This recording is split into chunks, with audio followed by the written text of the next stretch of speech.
A continuación, 1000 hojas.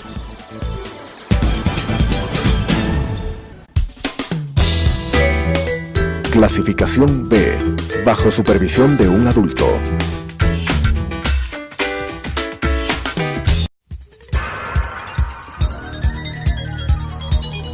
Las opiniones vertidas en este espacio por la producción y dirección del programa son de exclusiva responsabilidad de sus autores y de quienes intervienen en ellos.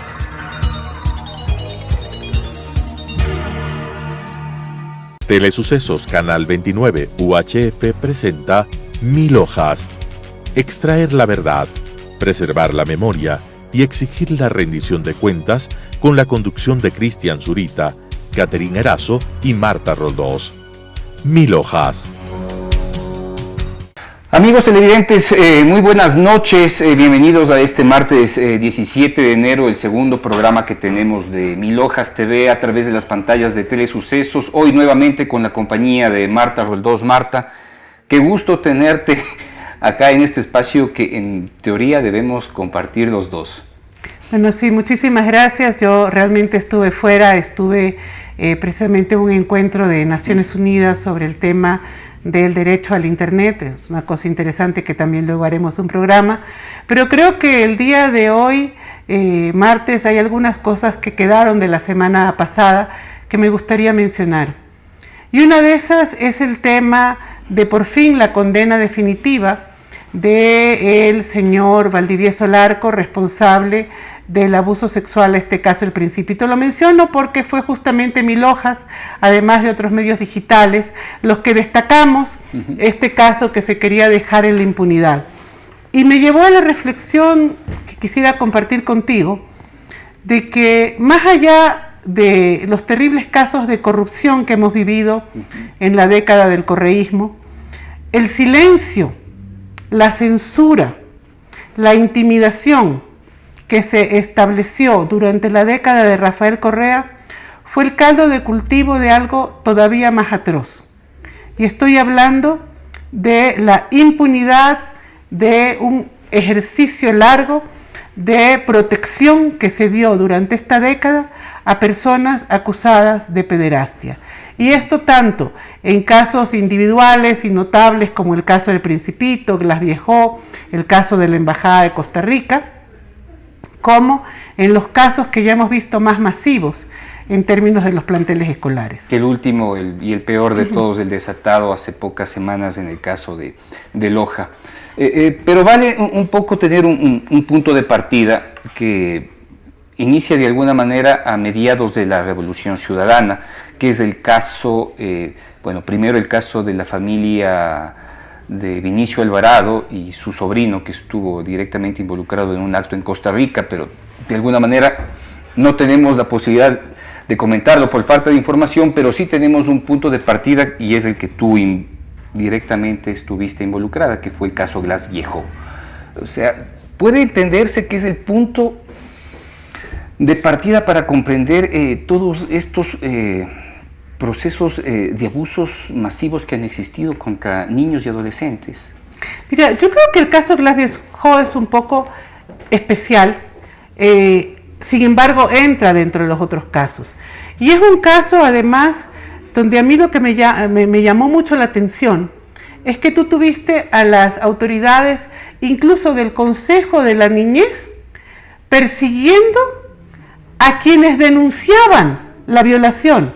Yo recuerdo perfectamente que en el caso Glass Viejo, la primera vez que el caso fue publicado en el exterior fue por la periodista Manuela Pig, que era corresponsal de Al Jazeera en Ecuador. Y Manuela escribió para cuando se conmemoraba el Día de la Niña, hizo un especial donde mencionaba el caso Glass Viejo. ¿Qué pasó después de eso? El Consejo de la Niñez, que no había actuado protegiendo ni a la niña ni a su hijo producto de la violación, envió una persona a Nueva York a exigir al jefe de Manuela Pig de que ella fuera despedida. Corrígeme si me equivoco, fue Álvaro Sáenz. Álvaro Sáenz, que en este momento es subsecretario de Educación y ahora sí habla en contra de la... Es una paradoja porque es quien de alguna manera ha salido a dar información y a dar, de alguna manera asumir los hechos brutales que han sucedido en estos años. Pero por favor. Sí, no, entonces eso también es una paradoja, ¿no? Es una paradoja que luego la señora Sara Oviedo, que lideraba el Consejo de la Niñez, luego salió y la mandaron premiada a Naciones Unidas, donde hizo un muy buen informe sobre el tema de los abusos sexuales dentro de la Iglesia Católica. Pero en cambio, en el caso Glass Viejo, decidieron silenciar el tema. Silenciar el tema porque incluso yo recuerdo que cuando el caso salió a la luz recién en Guayaquil, hubo gente del Colegio de Abogados, mujeres de la Asociación de Abogados que quisieron ayudar a la niña y se armó una especie de cadena de correos electrónicos. Y entonces Sara Oviedo intervino en la cadena de correos electrónicos y los tranquilizó diciendo que el Consejo se iba a hacer cargo de este caso. Allí lo notable es que realmente para todo el mundo era delicado, nadie quería, contrario a lo que luego dijo el gobierno, nadie quería que pensaran que estaba politizándose un caso tan sensible como la violación de una niña. Entonces la gente se hizo para atrás, dijo, bueno, no, ya el Consejo de la Niñez va a actuar, pero el Consejo de la Niñez no actuó. Nadie ayudó a esa niña. Para entonces Sara Oviedo estaba al frente al frente del Consejo de la Niñez y el segundo al mando era Álvaro Sáenz. Entonces, desde allí ya ves la perversidad de lo que pasó. Instituciones que estaban supuestamente destinadas a la protección de los menores actuaban a favor o en un esfuerzo concertado de encubrir al poderasta. Déjame poner algo en contexto. Álvaro Sáenz fue el mismo funcionario que amenazó a Dalo Bucaram con retirarle los hijos por aparecer en una fotografía junto al presidente de la República o algo parecido. Sí, es el mismo. En ese momento también, o sea, esos eran los usos. El problema es todo este estado de propaganda que vivimos en el Ecuador, el uso que se dio a las instituciones. Este uso perverso, en el caso Glass Viejo, porque además involucró a fiscales, involucró a varias personas en este esfuerzo de encubrimiento, que solo se rompió por la presión de la sociedad civil. Y yo además aquí quisiera reconocer a alguien que empezó este caso, que es una gran periodista, Marcia Barzola. El caso Glass Viejo no hubiera sido conocido si no fuera por la decisión de la periodista que se encargaba de hacer el tema de Crónica Roja del Universo, Marcia Barzola, que fue la persona que además se sintió muy alarmada porque teniendo 20 años de experiencia, ella nunca había visto que le dieran ese trato a un tema de abuso sexual de una menor. Entonces, pero eso de alguna manera, incluso la gente que estábamos más desconfiados, pensamos que era un tema excepcional. Cuando el correísmo termina, luego empezamos a ver otros casos, que fue el caso del Principito, donde la primera dama, la esposa de Rafael Correa, una señora a la que el país nunca conoció defendiendo a nadie, se apersonó incluso para defender al acusado de violación, ahora el señor Valdivieso del Arco, que ahora está fugado. Y el otro caso que se conoció un poco a finales del correísmo fue Ampetra, ¿no? Esta escuela también donde había habido más de 40 niños abusados y donde a mi juicio hasta ahora no hay unas sanciones adecuadas para el plantel escolar. Vale un poco hacer aquí algunas observaciones. Tú en este extendido proceso que hemos vivido desde el caso Glass Viejo hasta Ampetra, pues le ponemos como partida de un nuevo proceso, encuentras dispositivos que de alguna manera al poder le permitieron guardar y mantener en silencio temas. Un dispositivo puede llamarse Álvaro Sáenz, ¿sí? Otro dispositivo puede haber sido la esposa del expresidente Anne Maler. Otro dispositivo puede haber sido el propio abogado del expresidente Rafael Correa, el Caupolicano Ochoa, ¿sí? Así es. Y ahora, estas formas que de alguna manera aparecieron en el correísmo para tapar, ¿sí?, para silenciar estos brutales casos, ¿sí?, también deben tener otros más pequeños que permitieron constituir esta enorme bola de terror que ahora tenemos que enfrentar. Mira, o sea, el hecho es que ni siquiera quienes investigábamos los casos de corrupción ni de violaciones de derechos, no nos olíamos la magnitud del problema. No nos sospechábamos. Cuando sale el caso del colegio réplica Aguirre Abad, o sea, yo creo que a mí se me bajó hasta la presión, o sea, y entonces sale y empiezan a salir otros, y aparece este famoso reglamento dictado, creo que fue 2010-2011, por el Ministerio de Educación, donde les prohibía a los profesores dar declaraciones. Y parecía que era algo solo con la prensa, pero cuando tú empiezas a ver que en muchos de estos casos hubo denuncias de padres de familia, pero también de otros maestros, ante las autoridades de educación, y que las autoridades de educación lo que hicieron fue tratar de silenciar a los padres de familia, cambiar y poner en una situación, en puestos mucho más incómodos, entre comillas, a los maestros que denunciaban, o incluso hasta terminar sus carreras docentes, a los denunciantes. Te das cuenta que lo que pensabas que era un caso excepcional, vinculado a personas del poder, como el caso El Principito o el caso Glass Viejo, realmente había sido una política general y más amplia. Y eso es aterrador. Por supuesto que sí. ¿Tú crees que de alguna manera esa línea es la que ha marcado todos estos actos brutales a los que nos hemos visto abocado a conocer en el último año, sobre todo en 2017, que ha sido el espacio en el cual hemos conocido de las violaciones y maltratos masivos, crímenes, asesinatos y obviamente toda la impunidad generada por los casos puntuales que conocemos? Mira, yo creo que sí, o sea, yo creo que, no sé si fue intencional generar este dispositivo, pero creo que a cualquiera que esté de nuevo en el poder y sobre todo a la ciudadanía nos debe llamar mucho la atención de lo que es el costo de la censura. El costo de la censura, el costo de la falta de transparencia es más que varios miles de millones de dólares. Y quizá tal vez por ahí vaya la exposición y el ejemplo más importante de lo que significó perder la libertad de expresión. Mucha gente dijo que la libertad de expresión estaba en peligro. No, o sea, no hubo libertad de expresión. Y el peor y más atroz caso, y los más atroces, estuvieron relacionados con este tipo de hechos, con este tipo de actos, justamente por el silencio. O sea, no era un tema solo para callar a la prensa, que de hecho podemos pensar que era el principal objetivo, ¿no es cierto?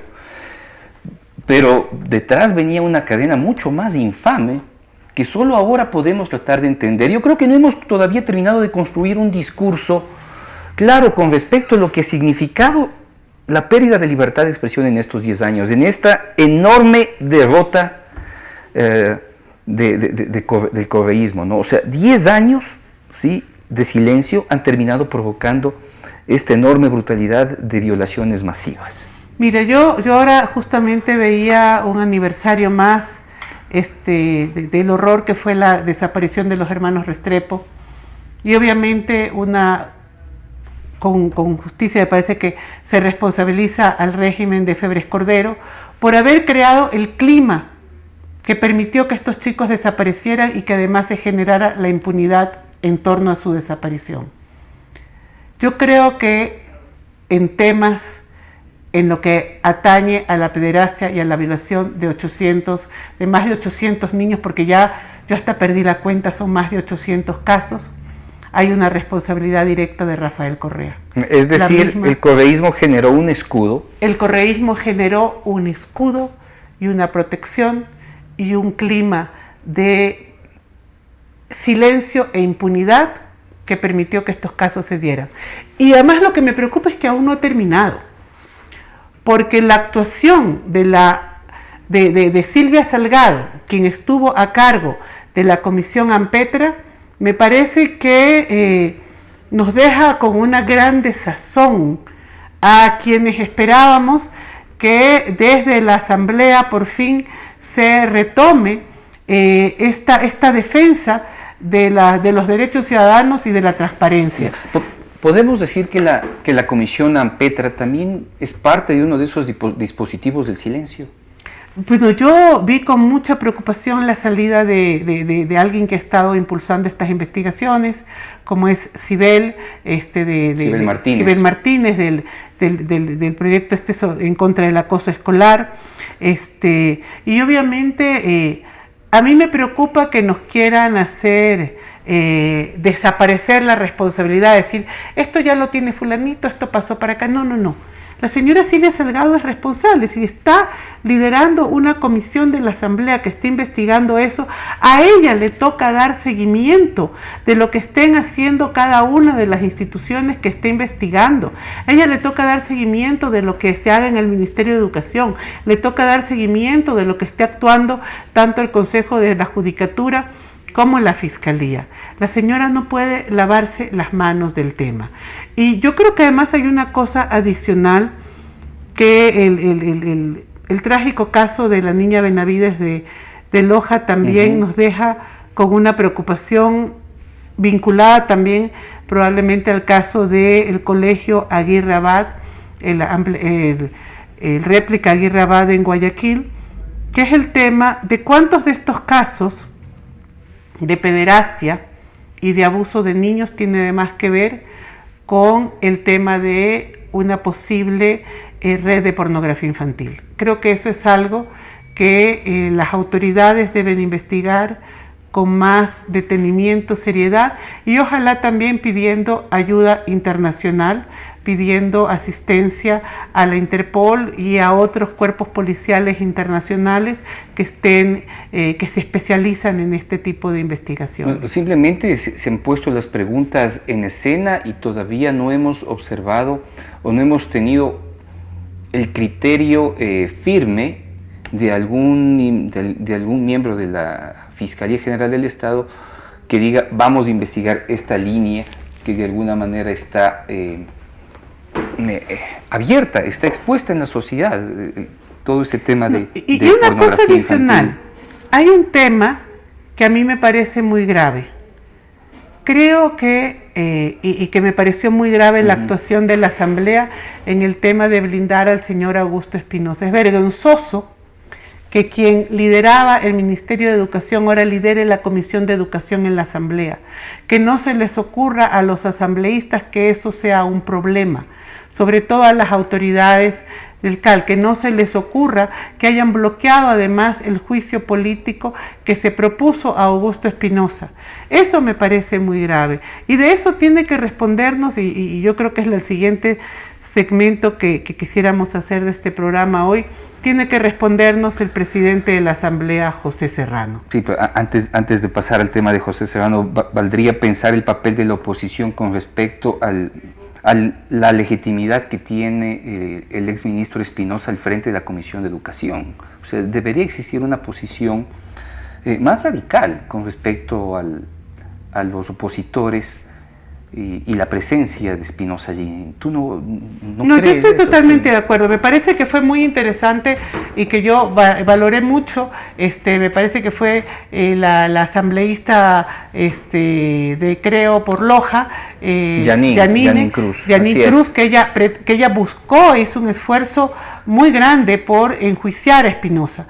No se pudo enjuiciar a Espinosa, por lo menos debería haber una continuidad en ese esfuerzo y exigir que se le retire la presidencia de la Comisión de Educación. Pues depende de ellos, básicamente. Depende de ellos. Pero de lo que sí depende, y de nosotros, es hablar del presidente de la Asamblea Nacional. Bueno, yo creo que además, cuando hablamos de este tema, de alguna manera entramos en el campo de la Asamblea porque empezamos a hablar de lo que fue la actuación de la Comisión Ampetra, de lo que ha sido el bloqueo al juicio a Augusto Espinosa, y entonces allí no nos queda más que hablar de quién es el gran operador de la Asamblea.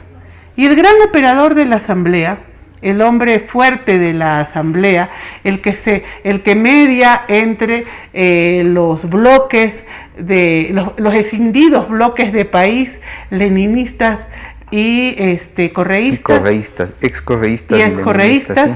¿Sí? es precisamente el presidente José Serrano. Hace poco consiguió justamente que voten juntos correístas y leninistas para bloquear el análisis del proyecto de ley de cambio a la ley de comunicación que había sido propuesto por Lourdes Cuesta en la Asamblea. Entonces decimos, ahí hay un juego de José Serrano. Y a mí sobre José Serrano me llama mucho la atención, o sigo mucho las crónicas, invito a todo el mundo a seguir las crónicas de Roberto Aguilar, que son muy decidoras de lo que pasa en el día a día de la Asamblea. Y la última cosa que sucedió, esta actuación del CAL que sanciona a varios asambleístas, a 2 de oposición, Anita Galarza, eso Cristina es una cosa Reyes. sui generis, pero de lo más sui generis, o sea, ¿cómo es que llegamos a este tipo de sanciones rosas, aparentemente?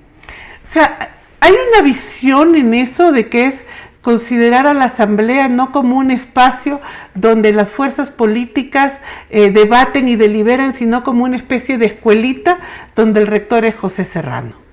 Es una especie de escuelita, una especie de ejército, y esta es una imagen que la recupero también de Roberto Aguilar, donde José Serrano se arroga la capacidad de ser el rector de la escuelita, y además donde puedes encubrir casos de pederastia, y de eso no se habla, pero pobre de ti que digas una palabra altisonante, donde como que la jerarquía de valores de lo que es importante o no, encubrir a pederastas, evitar el juicio político a Jorge Glass, evitar que vayan los funcionarios que deben responder ante la ciudadanía por sus actuaciones.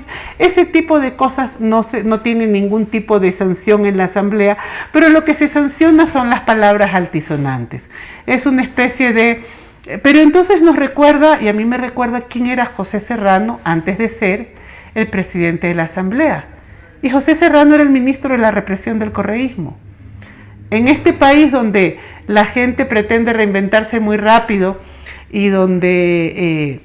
O sea, lo que estás haciendo es un recorderis para impedir, y, o sea, para recordar quién era José Serrano, o sea, antes de este periodo, antes de volverse en un sancionador de temas rosas. Claro, o sea, antes de ser un sancionador de temas rosas, ¿quién era José Serrano?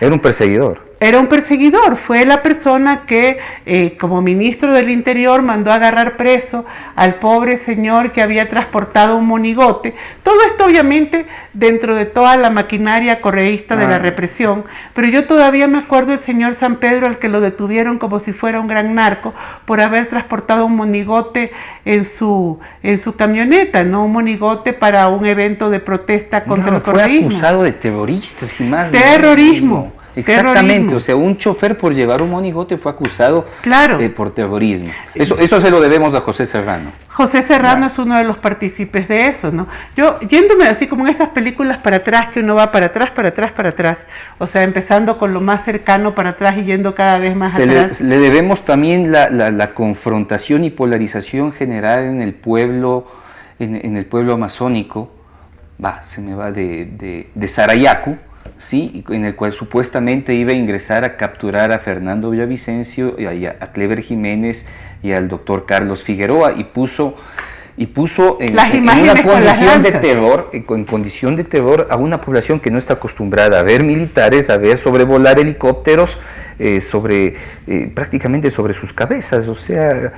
José Serrano era el hombre que dirigía las represiones en las marchas de 2015, cuando nos rodeaban con caballos, con perros, con trucutús, donde cuando detuvieron también de manera brutal a Manuela Pic, que fue detenida, golpeada, trasladada a un hospital donde no le permitían casi ver a sus amigos. Decían, yo recuerdo cuando Manuela Pic estuvo detenida en el hospital Eugenio Espejo, que queríamos verla, y decían que no nos dejaban verla a nosotros porque ellos estaban protegiendo su seguridad.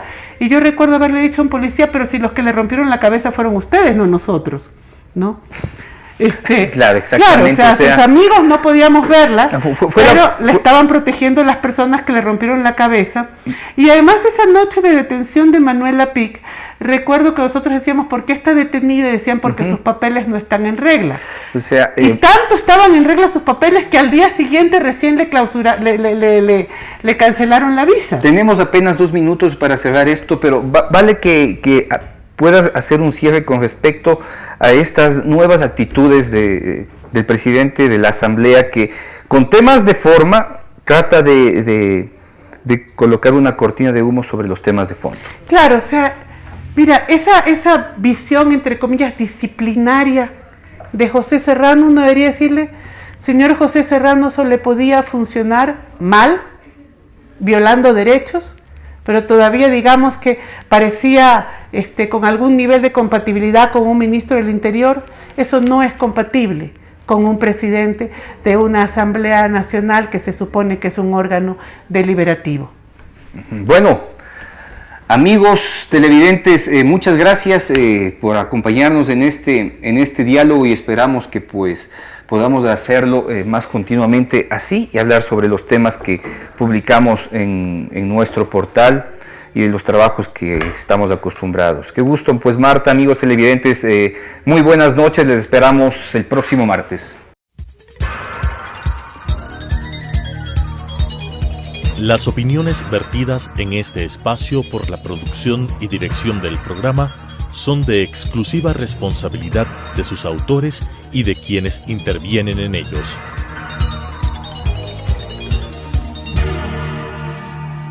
Telesucesos Canal 29 UHF presentó 1000 hojas.